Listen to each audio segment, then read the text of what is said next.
دوسرا، ہمارے پاس کسی چیز کو پہچاننے کا راستہ ہوتا ہے اپنے پیرنٹس. انسان اپنے باپ دادا کے دین کو فالو کرتا ہے, ان کی رائے کو فالو کرتا ہے.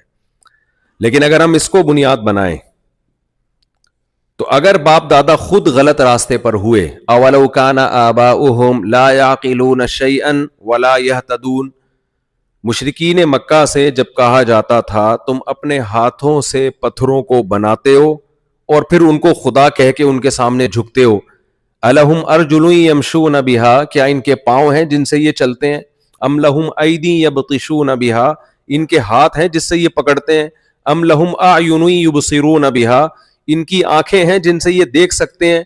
تو ان کے پاس تو جو پارٹس ہیں نا ان میں دیکھنے سننے سمجھنے کی صلاحیت نہیں ہے, اور تم ان کی عبادت کر رہے ہو حالانکہ تمہاری آنکھیں دیکھتی ہیں, تم ان سے اچھے ہو, ان سے زیادہ طاقتور ہو, تو تم طاقتور ہو کے اپنے ہاتھ سے جس کو کریٹ کرتے ہو اس کے سامنے جھکتے ہو اور اس عمل کو اچھا عمل کہتے ہو. تو وہ قوم کیا جواب دیتی تھی, انا وجدنا آباءنا کذالک یفعلون, ہم نے اپنے ابا کو بھی ایسے ہی کرتا ہوا دیکھا, اپنے دادا کو بھی, پردادا کو بھی, یہ ہماری پرمپرا ہے, یہ ہمارے باپ دادا کا طریقہ ہے. تو اس سے ہمیں پتا چلا, اچھا قرآن نے کیا کہا, اولو کان آباؤہم لا یعقلون شیئا ولا یہتدون, اگر تمہارے پیرنٹ سے, تمہارے باپ دادا سے غلطی ہو گئی, عقل کے خلاف کام کیا, تو کیا پھر بھی ان کو فالو کرو گے؟ اس سے ہمیں پتا چلتا ہے کہ ہم ماں باپ بھی کرائٹیریا نہیں ہے انسان کو اچھا اور برا بنانے میں. یہ کوئی طریقہ نہیں ہے کہ وہ اپنے باپ اور اپنی ماں کو فالو کرے, اپنے باپ دادا کو فالو کرے, اپنے خاندان کو فالو کرے. تو یہ دوسرا طریقہ بھی اچھائی اور برائی کو متعین کرنے کا ریجیکٹڈ, عقل کہتی ہے یہ طریقہ ٹھیک نہیں ہے. The second criteria that some might think that how do we define the character of a good person would be that we follow our parents, our father, grandfather, and great grandfather. Because in the Quran, the reference that Mufti Sahib gave is when someone asks, why are you worshipping these idols? They cannot even hold, they cannot do anything, they cannot listen, they cannot benefit you. The response of the mushrikeen was, this is how we saw our fathers and grandfathers doing. So Mufti Sahib is saying that that also does not logically make sense because parents can make mistakes. And just by saying that a criteria for us being on the right track or having the quality of a good person is that we follow our parents does not make sense, because parents can make mistakes or they can make wrong choices, and that may a person is not definite that they would follow the choices of their parents.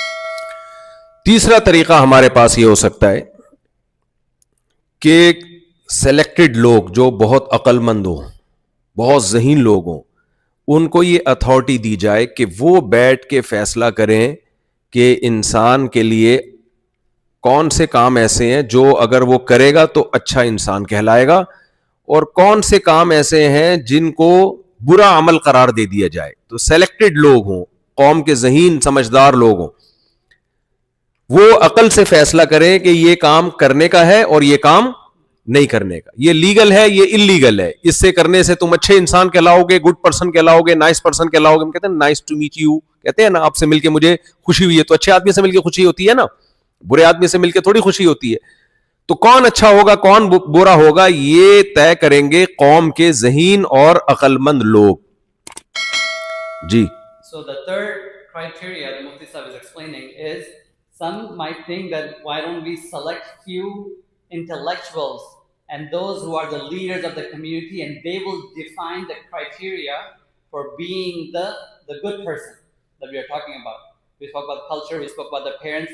The third criteria, the third category could be that the smartest and the most wisest individuals in the community. Then what that comes is that because they will define what is good and bad in the society. اس طریقے میں دو problems ہیں. Number ایک, یہ طے کون کرے گا کہ یہ عقل مند لوگ ہیں, یہ کون طے کرے گا بیٹھ کے؟ عین ممکن ہے میں کہوں یہ آدمی جو بات کہہ رہا ہے یہ پرلے درجے کی حماقت کر رہا ہے. انسانوں کی رائے میں بہت زیادہ اختلاف ہوتا ہے. سلیکٹ کون کرے گا؟ اگر سلیکشن کا اختیار دے دیا جائے بے وقوفوں کو, تو کیا وہ عقل مند کو سلیکٹ کریں گے؟ وہ ان کو سلیکٹ کریں گے جو ہمارے یہاں ملک میں بہت سے لوگ سلیکٹ, انڈیا اور پاکستان میں جو سلیکشن ہو رہی ہے وہ طے کریں گے اچھا کیا کرنے کا کام ہے اور کیا نہیں کرنے کا کام ہے. تو پریکٹیکلی یہ ممکن نہیں ہے. ایک بات تو یہ. اور اگر ایسا ہو جائے کہ دنیا میں ایسے لوگ ہوں جو بہت ہی ذہین لوگوں کو سلیکٹ کریں کہ آپ بتائیں گے اچھا کیا ہے برا کیا ہے, تاکہ اچھے کو ہم بنائیں, اختیار کریں, اور برائی سے ہم اوائڈ کریں, آپ اچھائی اور برائی کو ایکسپلین کریں گے. اول تو ایسا پریکٹیکلی ممکن نہیں ہے, اور اگر ممکن ہو بھی جائے تو انسان کے ساتھ اگر وہ عقل مند بھی ہے, خواہشات کی ایک سمندر ہے جو انسان کے ساتھ اللہ نے اٹیچ کر دیا ہے.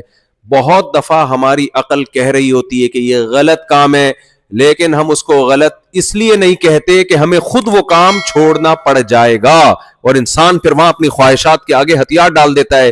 تو اگر ہم نے چند ایسے سلیکٹڈ لوگوں کو منتخب کیا کہ آپ بتاؤ اچھا کیا ہے برا کیا ہے, تو اگر وہ فار ایگزامپل سب شراب پیتے ہیں تو وہ شراب کو کبھی بھی انلیگل قرار نہیں دیں گے, کیونکہ ان کو چھوڑنی پڑے گی, اور وہ شراب چھوڑ کے ان کا دماغ کام نہیں کرے گا, وہ کیسے شراب کو انلیگل قرار دیں گے.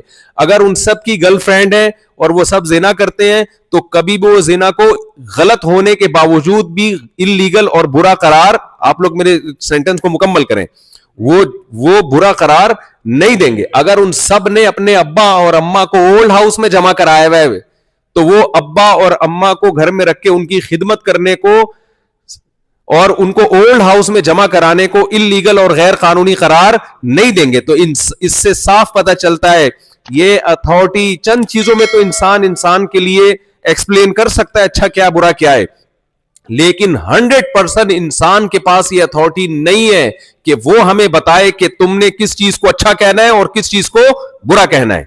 So in the third section or the criteria, the third one of where you select the leaders or the smart intellectual people, this is saying that there are two problems with it.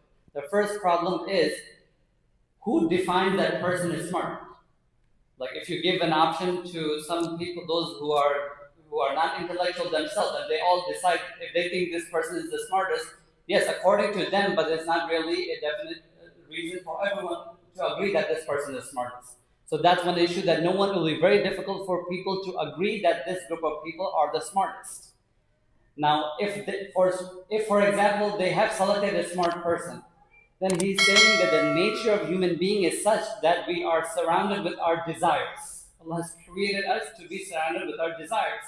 So at some point, we will fall short to fulfill the desire. The example the Mufti Sahib gave is, for example, that if a person or the group of those leaders, they like to drink alcohol. So they will, even though it's wrong, they might think, because they're smart, they might think that it's wrong, but they will not say it's wrong because they like it themselves, because the desires are connected with human beings. Going back, again, it is not a good criteria to select a group of leaders to make a decision on what is right and wrong for human beings. تو اب میرے اور آپ کے پاس سوائے اس کے کہ جس نے ہمیں بنایا ہے, جسے اللہ کہا جاتا ہے, جسے گاڈ کہتے ہیں, جسے خدا کہتے ہیں, جسے کریٹر کہتے ہیں, جس نے بنایا ہے, ہمارے پاس اس کے علاوہ کوئی آپشن نہیں ہے کہ ہم اس سے پوچھیں کہ صحیح کیا ہے اور غلط کیا ہے. اور خدا کی تعلیمات دنیا میں اسلام کے سوا کسی مذہب کے پاس محفوظ نہیں ہے. کوئی مذہب یہ دعویٰ کر نہیں سکتا کہ 100% ہمارے پاس خدائی تعلیمات ہیں. کیوں؟ دو وجہ سے. نمبر ایک, بہت سے مذاہب کی جو تعلیمات ہیں وہ تعلیمات بتاتی ہیں کہ یہ خدائی تعلیمات ہو نہیں سکتی. وہ تعلیمات ایسی ہیں, خدا یہ کہہ سکتا ہے کہ پتھروں کے سامنے جھکو, وہ اپنے آپ سے ہٹا کے آپ کو اپنے ہاتھوں سے بنائی ہوئی مورتیوں کے سامنے جھکنے کا آرڈر دے سکتا ہے. بہت سے مذاہب ایسے ہیں جن کے پاس تعلیمات محفوظ نہیں ہیں. صرف ایک قرآن ہے 1400 سال سے, جس کا یہ دعویٰ ہے کہ وہ کس کی کتاب ہے؟ اللہ کی کتاب ہے. 1400 سال سے اس کا ایک حرف بھی تبدیل نہیں ہوا. الحمد سے لے کے والناس تک آپ اس کے احکامات کو پڑھیں. احکامات پکار کے کہہ رہے ہوتے ہیں کہ یہ انسانوں کی تعلیمات نہیں ہے, یہ اس ذات کی تعلیمات ہیں جو انسانوں سے اونچی ذات ہے, جس کا کوئی مفاد انسانوں سے نہیں ہے. اس کی تعلیمات آپ دیکھیں, الحمد سے شروع ہوتا ہے, الحمدللہ رب العالمین. آپ اسلام کے سوا جتنی بھی مذہبی کتابیں آپ وہ پڑھیں, وہ آپ کی نیچر کو اپیل نہیں کریں گی, وہ آپ کی فطرت کو اپیل نہیں کریں گی. بہت سی کتابیں آپ کی سمجھ میں ہی نہیں آئیں گی. قرآن کتنا آسان ہے. شروع کہاں سے ہوتا ہے؟ الحمد للہ رب العالمین، تمام تعریفیں اس اللہ کے لیے جو تمام جہانوں کا پالنے والا ہے، الرحمن بڑا مہربان، الرحیم نہایت رحم کرنے والا. اللہ کی یہ صفات بھی تو شروع ہو سکتی تھی کہ انتقام لینے والا، سزائیں دینے والا. نہ کہاں سے کلام شروع ہو رہا ہے؟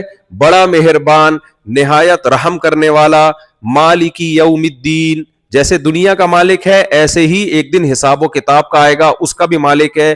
ایاک نعبد، اے اللہ ہم صرف تیری عبادت کرتے ہیں. وایاک نستعین، اور صرف تجھ ہی سے مدد طلب کرتے ہیں. بتاؤ دنیا میں کوئی کسی مذہب کی تعلیمات ہو اور کوئی مذہبی کتاب ہو، اس کے مضمون میں اتنی کلیئرٹی ہو اور اتنے صاف ستھرے 2 اور 2 4 کی طرح انسانی نیچر کو اپیل کرنے والے کوئی نہیں ہے اسلام کے سوا. تو جب کوئی ہے ہی نہیں، کوئی بتانے والا ہی نہیں ہے، کوئی مقابلے میں ہے ہی نہیں، تو میرے اور آپ کے پاس پھر یہ سیکھنے کے لیے کہ اچھا کیا ہے برا کیا، اسلام کے علاوہ کوئی آپشن بچتا نہیں ہے. آپ تعلیمات دیکھیں قرآن مجید کی. قرآن سے ہم پوچھتے ہیں کہ زنا لیگل ہے یا انلیگل؟ قرآن کہتا ہے لا تقربوا الزنا، زنا کے قریب بھی مت پھٹکو، انہ کان فاحشۃ، یہ بہت بڑی بے حیائی ہے، وساء سبیلا، اور اپنی خواہش کو پورا کرنے کا انتہائی بدترین راستہ ہے. یہ کیوں بدترین راستہ ہے؟ اللہ نے اس کا بھی جواب دیا قرآن کریم میں. هو الذی خلق من الماء بشرا، اللہ نے انسان کو پانی سے پیدا کیا، لیکن جانوروں کی طرح پیدا نہیں کیا کہ جب وہ دنیا میں آیا تو نہ ننیال ہے نہ ددیال ہے. یہ تو گدھے گھوڑوں کے ساتھ ہوتا ہے. تم انسان ہو، فجعلہ نسبا وصہرا، تمہیں نسب ددیال ننیال دے دیا، اور بلوغت کے بعد ایک اور خاندان دیا جس کو سسرال کہا جاتا ہے، صہرا مصاہرہ. یہ 2 خاندانوں میں پیدا ہوتا ہے. یہ خاندان زنا سے وجود میں نہیں آتے، گرل فرینڈ بوائے فرینڈ سے وجود میں نہیں آتے، یہ بیوی سے وجود میں آتے ہیں، شوہر سے وجود میں آتے ہیں. اس لیے اللہ نے کہہ دیا زنا کے جو نتائج ہیں انتہائی بدترین نتائج ہیں. اس لیے لا تقربوا الزنا، تم زنا کے قریب بھی مت پھٹکو. اب اللہ جب قانون سازی کرتا ہے اس کا کوئی مفاد نہیں ہے، اس کو کوئی اس سے دلچسپی نہیں ہے کہ میں کسی کام کو لیگل کروں گا تو میرا کیا فائدہ، انلیگل کروں گا تو میرا کیا نقصان.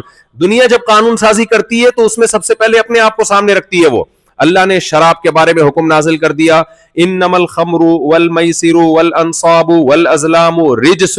شراب جوا پلید عمل ہے، غلیظ عمل ہے، صرف ناجائز نہیں ہے، انتہائی غلیظ. کل دیکھیں اللہ یہ بھی کہہ سکتا ہے اللہ حرام ہے.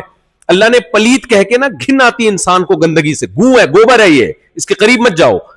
تو اللہ نے واضح لفظوں میں 1400 سال پہلے یہ حکام نازل کی ہے. 1400 سال پہلے اللہ نے بتا دیا دنیا میں 2 طرح کے لوگ ہیں، کچھ رشتہ داری توڑنے والے، کچھ رشتہ داری جوڑنے والے. توڑنے والے اللہ کو پسند نہیں ہے، جوڑنے والے اللہ کو پسند ہے. قرآن میں کتنے اہتمام سے اللہ نے رشتوں کا نام لیا ہے. وبنات عمک وبنات عماتک لیس علیکم جناح ان تدخلوا من بیوتکم او بیوت آبائکم او بیوت امہاتکم او بیوت اعمامکم او بیوت عماتکم او بیوت اخوالکم او بیوت خالاتکم. ایک ایک رشتے کا نام اللہ کہتے ہیں تمہارے میں کوئی حرج نہیں ہے تم اپنے باپ کے گھر سے کھانا کھاؤ، ماں کے گھر جاؤ، پھپھی کے گھر جاؤ، اور چاچو کے گھر جاؤ، اور خالہ کے گھر جاؤ، اور ماموں کے گھر جاؤ. بھائی اللہ کہہ سکتا اپنے ریلیٹیوز کے گھر جا سکتے ہو، لیکن ایک ایک رشتے کا اللہ نے نام لیا، یہ بتانے کے لیے کہ اسلام فیملی کو ویلیو دیتا ہے. تو فیملی والا آدمی اللہ کی نظر میں محبوب ہے، پسندیدہ ہے. گرل فرینڈ بوائے فرینڈ سے فیملیاں وجود میں نہیں آتی. تو ہمارے رب نے اس سسٹم کو حرام قرار دے دیا. بتاؤ یہ خدائی تعلیمات کے علاوہ کسی اور کی تعلیمات ہو سکتی ہے ایسی؟ اس لیے میرے اور آپ کے پاس اچھائی اور برائی کو سمجھنے کے لیے اللہ سے سمجھنے کے علاوہ میرے اور آپ کے پاس کوئی آپشن نہیں ہے.